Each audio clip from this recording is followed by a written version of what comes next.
Welcome to another episode of Fight Feedback. Here we have a Shotokan versus Goju Ryu match. Blue is Shotokan, red is Goju Ryu. Just gonna give some of my thoughts on this sparring match here during a tournament. So we have here, blue comes in on the attack right away, lands a side kick and then a reverse punch.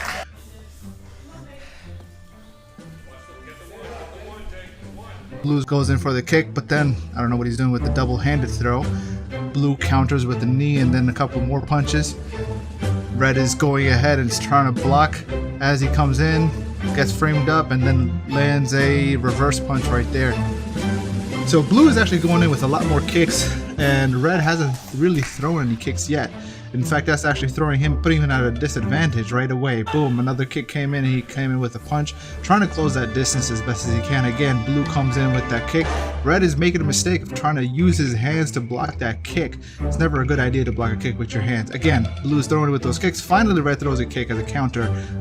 His kick essentially blocking it, but opens his back up to a hook right there, or a reverse punch, kind of like a hybrid between the two. Wasn't exactly one either.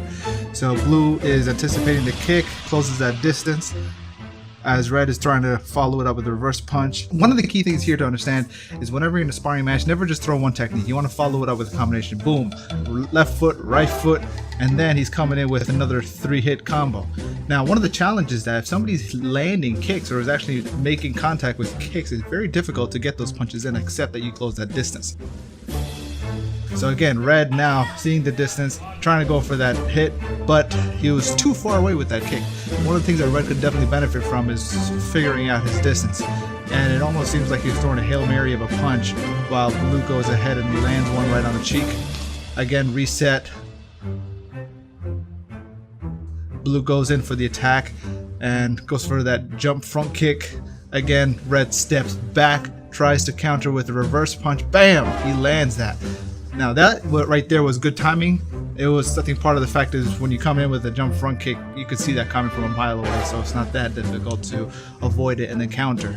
One of the things that we're looking at here is you see red's bouncing around, blue is kind of judging his attacks, waiting for that appropriate time, and then goes in with the kick. Again, as you notice here, it's very difficult to block a kick with your hands. And again, he tries to block the kick with his hands, dropping his hands, leaving his head wide open. Blue lands another point.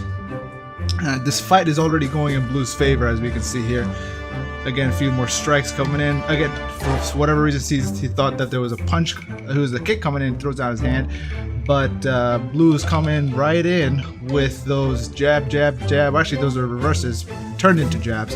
And he fakes him out with a kick. And not sure if that counted as a point, but it seems like both punches landed at the same time.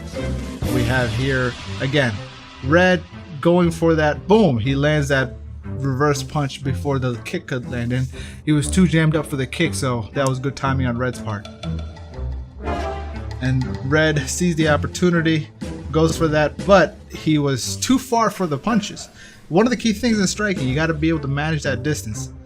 Again, for whatever reason, one of the things that red could definitely benefit from here is working to block those kicks using your leg.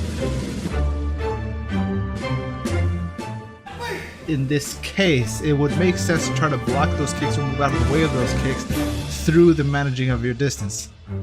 Now, one of the things is red is very hand focused, whereas blue is very foot focused. Again, as you can see here, blocking the kick with the hand is not a good idea unless you're going to close that distance. You want to hook that leg and then go for a takedown, that'll work. But in this case, he keeps using his hands to block that kick and just barely misses blue in that reverse punch. There we go for the fight again. Red goes in with the kick, but he's just too far. He can't land that kick. Blue, judging that distance, boom, he lands that reverse punch. Both kind of punches going at the same time. And now we're going for a kick at the same time. Oh, that red looks like he just got kicked in the wrong place. And boom, another kick.